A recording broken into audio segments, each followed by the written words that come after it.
And farmers continue to be on warpath over the centre's farm laws. Now the farmer unions have decided to block the Delhi-Jaipur highway tomorrow. Meanwhile, Supreme Court will hear the plea on December 16th, seeking orders to remove protesting farmers from various border sites to avoid the spread of COVID-19. Here's more on that. Farmers' protest is intensifying with each passing day. Defying farmers are relentless with their demand on repealing the farm laws. कोई फैसला होगा हमारा। आप आगे बात नहीं करना चाहते सरकार? सोच साध नहीं कराएंगे, कानून वापस कराएंगे। जब रद्द होंगे तो उस टाइम वापस मुड़ेंगे। On Saturday, toll plazas taken over by farmers were made tax-free.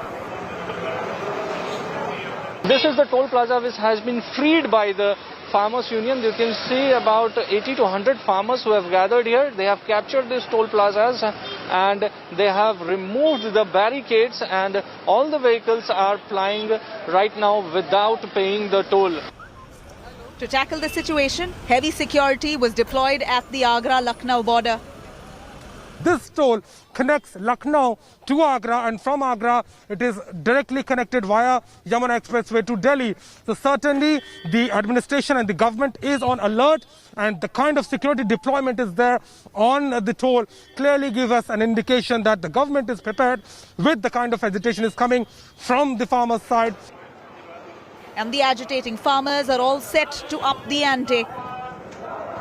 कितने लोग और आ रहे हैं यहाँ पे? बहुत लोग आ रहे हैं ट्रालियां में, गड्डियां में। पंजाब से बन जाएंगे। 50,000 के लागे सागे। ते जिन्ना चक्कर हमारे हक नहीं मिलते, उन्हें चक्कर नहीं जाएंगे। On Sunday, farmers will block the Delhi-Jaipur highway from 11 a.m. and on December 14th, farmer unions will sit on dharna 8 a.m. to 5 p.m. Jaipur Delhi वाला जो रोड है, उसको रोकने के लिए हजारों किसान कल 11 बजे वहां से मार्च करेंगे कि 14 तारीख को सारे देश के डीसी ऑफिस के सामने प्रोटेस्ट किए जाएंगे। But the centre is confident that the situation will be under control and there will be a resolution soon. मुझे लगता है कि ये सब हैंडल होगा। हम सब देसी लोग हैं, भारत के लोग हैं, और भारत की बात को भारत में ही निराकरण तक पहुंचाएंगे। Centre's assurance is also backed by state leaders. I am hopeful that there is a mutual consent between the centre and the farmer unions, and we can resolve this issue by talking. I am hopeful for next 28 to 40 hours there will be another round of talks and some conclusive statement can be out of both. But opposition Congress once again slammed the Modi government over farm laws. अगर ये कानून किसान पक्षधर हैं, तो पूरे देश का किसान आंदोलनरत क्यों है? एक किसान संगठन बता दीजिए जो इन कानूनों के हक में हो। Farmer unions are now in a huddle discussing their next course of action. The government says they are still waiting for some kind of an approach from the farmer unions. Only then can talks resume. The farmer, however, at the moment believe talks can only take place if the government shows some inclination towards repealing the 3 farm laws. This is Aishwarya Paliwal reporting from the Ghazipur border with camera person Ashwini Helen. And Prime Minister Narendra Modi defended the new farm laws while delivering the inaugural address at the FICCI's 93rd annual general meeting. Prime Minister said that reforms would benefit the farmers and provide new opportunities. Prime Minister's speech comes amid farmers' call to escalate protests. Here's more on that. Farmers are in no mood to relent. Marathon talks between farmers and the centre have so far yielded no results. As the deadlock continues, Prime Minister Modi on Saturday made a spirited defence of the new farm laws. While addressing FICCI's 93rd annual general meeting, the Prime Minister said that the reforms were in favour of the farmers. In reforms के बाद किसानों को नए बाजार मिलेंगे, नए विकल्प मिलेंगे, उन्हें टेक्नोलॉजी का ज्यादा लाभ मिलेगा, देश का कोल्ड स्टोरेज इंफ्रास्ट्रक्चर आधुनिक होगा, इन सब से कृषि क्षेत्र में ज्यादा निवेश होगा और इन सबका सबसे ज्यादा फायदा अगर किसी को होने वाला है तो मेरे देश के किसान को होने वाला है। Prime Minister Modi said that the new laws will bring in more opportunities for farmers and the reforms would help increase their incomes. He also spoke about mandis, which have become a major flashpoint between centre and the agitating farmers. आज भारत के किसानों के पास अपनी फसल मंडियों के साथ ही बाहर भी बेचने का विकल्प है। आज भारत में मंडियों का आधुनिकीकरण तो हो ही रहा है। किसानों को डिजिटल प्लेटफॉर्म पर फसल खरीदने बेचने का भी विकल्प दिया है। इन सारे प्रयासों का लक्ष्य यही है कि किसानों की आय बढ़े, देश का किसान समृद्ध हो। But the big question is, will protesting farmers relent after Prime Minister's outreach and his assurances? The Prime Minister has said that agricultural reforms will increase farmer income. But will that break the ice with the protesting farmers? With the government now going on a mega publicity blitzkrieg and the farmers gearing up to escalate their agitation until the farm laws are repealed, it is now a question of who blinks first. With camera person Ajay Polami Saha in Delhi for India Today. Amid the ongoing protests, farmers in Punjab are now facing an economic crunch. Farmers fear losing the safety net that the mandi system offers, and Punjab's agrarian distress is compounded by loans. Here's more on that, a ground report. Locked in a showdown, camping out on the capital's outskirts, calling a nationwide bandh. Farmers from the breadbasket state fear losing the safety net that the mandi system offers. Government procurement of wheat and rice at benchmark minimum support prices. While the cost of agricultural production and cost of living has almost doubled in Punjab during the past 3 decades or more, the average income of Punjab's farmers has either gone down or is stagnant. This compelled the farmers to raise the loans, and the rising trajectory of NPA in agriculture sector blatantly speak that the average income of Punjab farmers has gone down. Punjab's agrarian distress is compounded by loans. According to a study by the Indian Council of Social Science Research, almost 86% of agriculture households in the state are under debt. The loan amount at about 1.17 lakh rupees per owned acre. Researchers at the Institute of Development and Communication explain the crisis. उसके कारण देखिए, एक तो ये है कि जो किसान अपनी जो खेती की पैदावार है वो उसमें कोई इतना उछाल नहीं आया, वो बढ़ी नहीं, उसमें एक स्टैग्नेशन आ गई।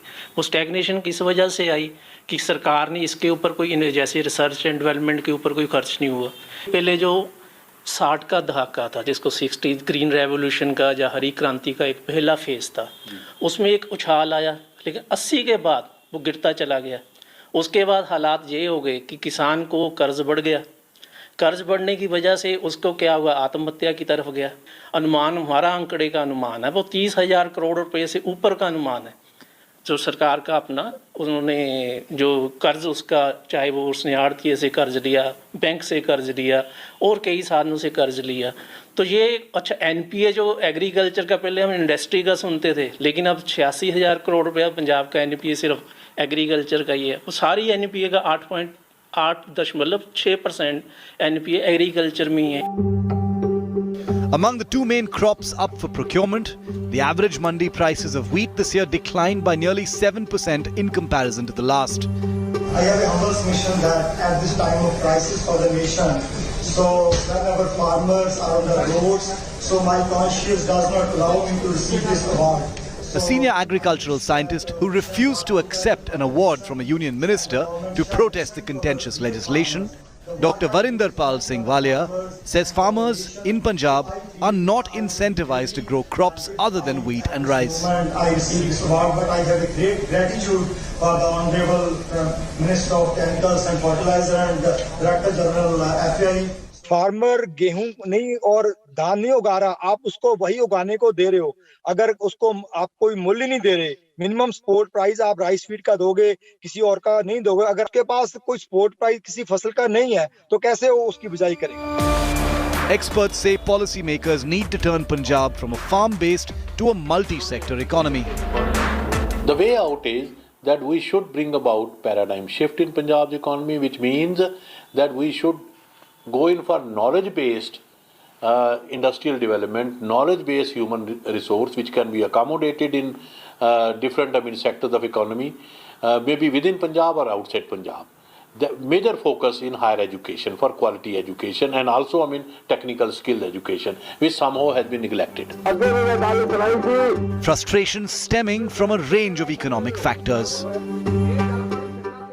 The solution perhaps lies in the diversification of the crops and investments in agriculture sector, which the authorities have failed to bring. With video journalist Dilip Sahu, this is Manjeet Sehgal in Mohali for India Today.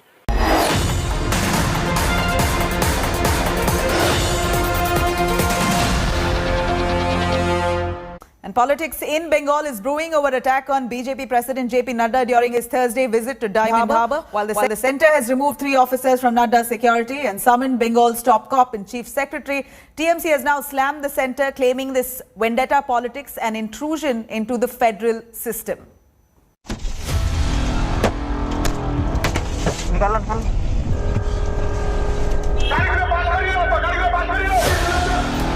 The Bengal showdown is only getting fiercer. The war of words continues over the attack on BJP President JP Nadda's convoy in Diamond Harbour on Thursday. Modi government seems in no mood to relent over the alleged lapses in Nadda's security. MHA has removed 3 IPS officers who were responsible for the BJP President's security during his Bengal visit and deputed them to central posts. Slamming the move, TMC claimed that centre is terrorizing the officers by creating pressure and a state of emergency in Bengal. The IAS or IPS officers are given allotted states. They are made state cadres. They may go to the centre on deputation, but the centre has to ask for names from the state government and then the state has to give them clarification. So what is being said is not right. So unless the state releases them, they can't go on. No, they can't go. The Home Ministry has also summoned Bengal Chief Secretary and the DGP on December 14 to discuss the law and order in the state. The Mamata government has challenged this move, writing to Union Home Secretary and claiming vendetta politics. TMC says law and order is a state subject and the centre has no jurisdiction over it. Under no law in the Indian Constitution, under no law, repeat, can the Home Secretary bypass the Chief Minister and summon the Chief Secretary and the DGP of a state. It is completely unconstitutional and against the federal structure. BJP though claims centre is well within its right to summon the officials. Mamata Banerjee हर time जब विरोधी नेत्री थे उस time क्यों बार-बार को chief minister को बार-बार अगेंस्ट में बार-बार सीबीआई चाहिए करके चिल्ला रहा था। पहले ये बात बोलिए, हमारा केंद्रीय सचिव को 100% क्षमता है राज्य सचिव और आपका डीजीपी को बुलाने के लिए। Both the Bengal Chief Secretary and DGP have sought exemption from the summons on Monday, stating that there were no lapses on their part. The West Bengal Chief Secretary in his reply to centre said that the police have registered 3 FIRs under which 7 have already been arrested. But the Bengal governor in his report to centre had claimed that the security protocol was violated during Nadda's visit. Governance by Mamata Banerjee is getting increasingly distanced from rule of law and constitution. I have been cautioning her. There are 3 aspects that are indeed very worrisome. While the future of the 3 Bengal cadre IPS officers hangs in balance, it has become the latest flashpoint between the central government and the Trinamool Congress-run Mamata Banerjee government here in West Bengal. The Trinamool Congress maintains that such unilateral action against the 3 IPS officers amounts to threatening and intimidating state bureaucrats who are working as part of the West Bengal government. With camera person Praveer Biswas, Indrajit for India Today in Kolkata.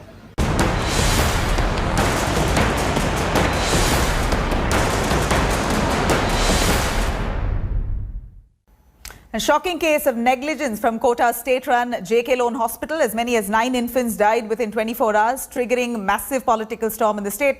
Gehlot government has now denied any negligence, but BJP blames the state government of these infant deaths. A committee has been formed to investigate further.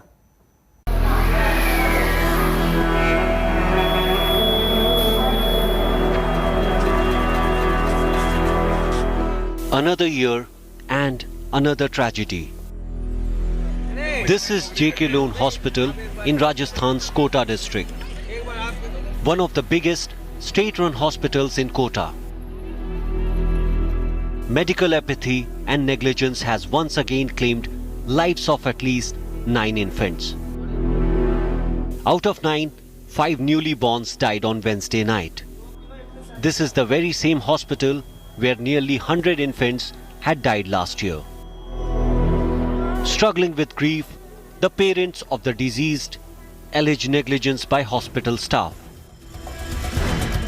यहाँ पे लाया doctor को बताया, doctor ने बोला कि रोता रहता है, बच्चा है तो रोता रहता है, हम लेके वापस और वहाँ पे जो स्टाफ रहता है वहाँ पे हमने उससे बोला, लेकिन वो सोते हैं, उनको धक्का देता है किवाड़ के, लेकिन उठते नहीं है। वो यूँ बोलती है कि हम क्या करें, सुबह करेंगे, जो भी करना हो जो डॉक्टर आएंगे जो करेंगे। रात को 8 बजे में भी आया था और बच्चा ठीक ठाक था, और उसके भी कुछ प्रॉब्लमों की होगी तो स्टाफ ने ना वो माइक्रोफोन आते ना टेप चिपकाने की, तो अभी उसके हस्बैंड ने चिपकाई रात। सुबह फोन करते मैं तो यहाँ गया था और लड़का एक्सपायर हो गया। India Today visited the hospital and found it to be in a sorry state, with no lessons learned from last year. Several family members who come from a very humble background claim that the medical apathy and the negligence that prevails out here has really meant that these people who come from desperate backgrounds are being made to suffer because of the negligence of the doctors and the medical staff. Under fire, the Ashok Gehlot government has formed a committee and sought a report within 3 days. COT के कारण 3 बच्चे मृत आए और 3 बच्चों को जन्मजात बीमारी की वजह से मृत्यु हुई।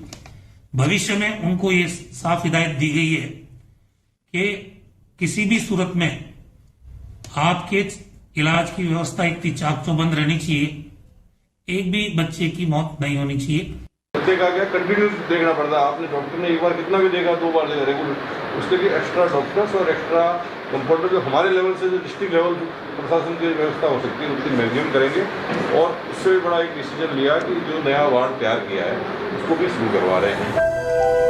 Lok Sabha Speaker Om Birla, who is MP from Kota, expressed grief over the infant's death. एक दिन में 9 बच्चों के मरने की घटना निश्चित रूप से व्यक्तिगत रूप से मुझे पीड़ा भी दिए, इसलिए व्यापक सुरक्षा इंतजाम के साथ किस तरीके से बेहतरीन मैनेजमेंट हो सकती है, इसके संबंध में मैंने जिला प्रशासन से बात की है। मैं राज्य सरकार से और केंद्र सरकार से इस विषय पर चर्चा करूंगा। BJP is meanwhile up in arms, slamming the Congress government, terming the incident gross negligence by the Rajasthan Health Department. पिछली बार की जो घटना हुई थी, केंद्र के मंत्री से लेकर के यहाँ के सारे लोग वहाँ जाकर के आ गए, लेकिन आपने जो जांच बनाई, जांच बिठाई, उसका परिणाम क्या हुआ यार। और आज मुझे दुख इस बात का है कि मंत्री वही भाषा बोलता है जो डॉक्टर कहता है। Despite Gehlot government's assurance last year, little seems to have changed on the ground in Kota's JK Lone Hospital. The big question is, will there be an accountability as devastated families mourn the loss of innocent lives that have been brutally cut short? With inputs from Devankur Vadhavan in Kota, Bureau Report, India Today. The United States approved emergency use of Pfizer-BioNTech COVID-19 vaccine, paving the way for its imminent rollout across the country. President Donald Trump promised that the first immunization would take place in less than 24 hours. The US is now the 6th country to approve the 2-dose regimen after Britain, Bahrain, Canada, Saudi Arabia and Mexico. This move could eventually help bring an end to the pandemic that's killed nearly 3 lakh Americans. The vaccine has now shown to be 95% effective in preventing the disease in late-stage trials. I am thrilled to report that the FDA has authorized the Pfizer vaccine. We have given Pfizer and other companies a great deal of money, hoping this would be the outcome, and it was. On behalf of the American people, I'd like to thank all of the brilliant scientists, technicians, doctors, and workers who made this all possible. And I'm proud to say that we have made sure that this vaccine will be free for all Americans. Through our partnership with FedEx and UPS, we have already begun shipping the vaccine to every state and zip code in the country. The first vaccine will be administered in less than 24 hours. The governors decide where the vaccines will go in their state and who will get them first. Hello everyone, this is Rahul Kamal here. Hope you enjoyed this video. For the latest news and analysis, like and subscribe the India Today YouTube channel and don't forget to press the bell icon to stay updated.